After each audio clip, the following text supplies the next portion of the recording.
Biglang may napansin ang elite assassin na si Jack na may kakaiba. Ang pulang laser dot ng isang sniper ay direktang nakalak sa kanyang anak na si Maria. At agad siyang nag-react. Sinabi niya sa kanyang manugang na protektahan si Maria. Saka kumuha ng bote at nagmamadaling lumabas ng restaurant. Ngunit sa sandaling makarating siya sa kalye, isang pickup truck ang biglang tumakbo palayo. Buong lakas itong hinabol ni Jack. Pero huli na siya. Kinugol niya ang kalahati ng kanyang buhay bilang isang mamamatay tao. Siya ang laging hinuhuli dati. Ito ang unang pagkakataon na may nakatarget sa kanya. At ang nagpalala pa ay pinili nilang salakayin ang kanyang pamilya.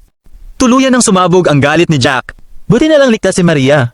Sinabi ng doktor na kailangan lamang niyang manatili sa ilalim ng pagmamasid.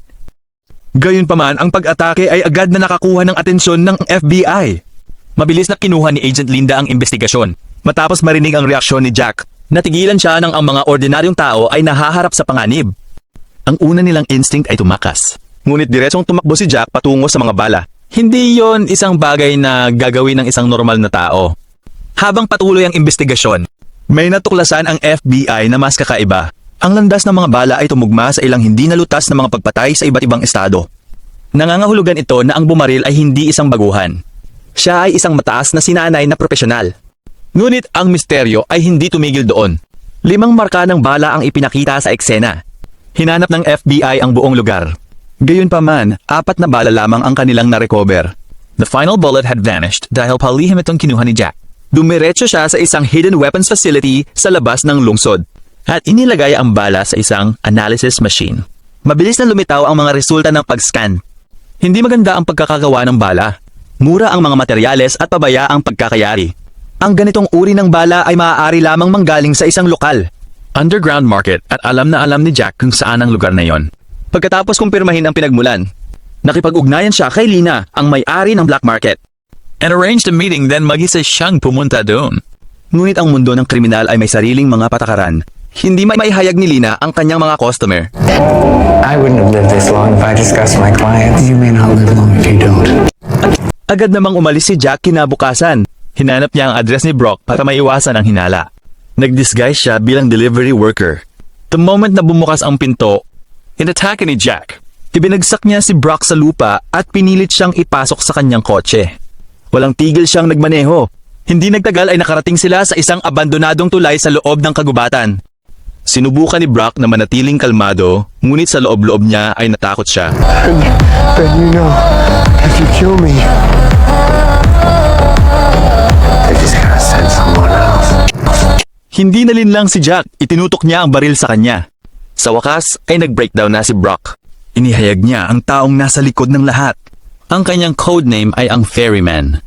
Walang nakakaalam ng tunay niyang pagkatao. Mukhang naghahatid lang siya ng mga assignment. Tapos nawawala ng walang bakas. Walang nakahanap sa kanya.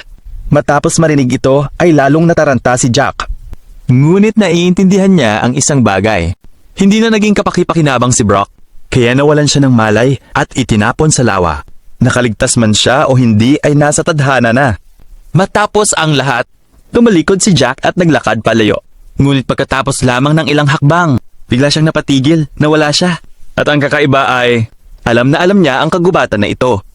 Bilang isang profesional na mamamatay tao, naalala niya ang bawat ruta at bawat detalye. Dati ay nakakatakas siya sa lugar na ito kahit nakapikit. Ngunit ngayon ay nabigo ang kanyang alaala. Nabitin ka ba? Pwede mo panoorin ang buong story na yan sa ating Pinomax TV app. Nasa pin comments ang link. Ops, meron akong ibibigay na VIP redemption code. Ito ipapakita ko sa screen. Redemption code, pasok. Kuhanin mo na ang free trial VIP access. Okay, nakita mo ba? Isa lang pwede gumamit nito kaya paunahan na lang mga idol. At sa hindi makakuha ng redemption code ngayon, abang kayo sa next videos dahil lagi ko nilalagyan ng redemption code bawat videos. Yun lang. Tara, manood na tayo. Let's go!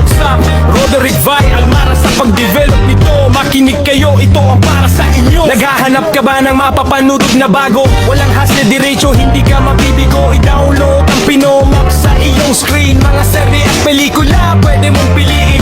May Tagalog dubbed para sa madla. Mas madaling maintindihan, ramdam ang tuwa. Kahit nasan ka man, hawak mo ang saya. Pinomax ang kasama sa bawat umaga.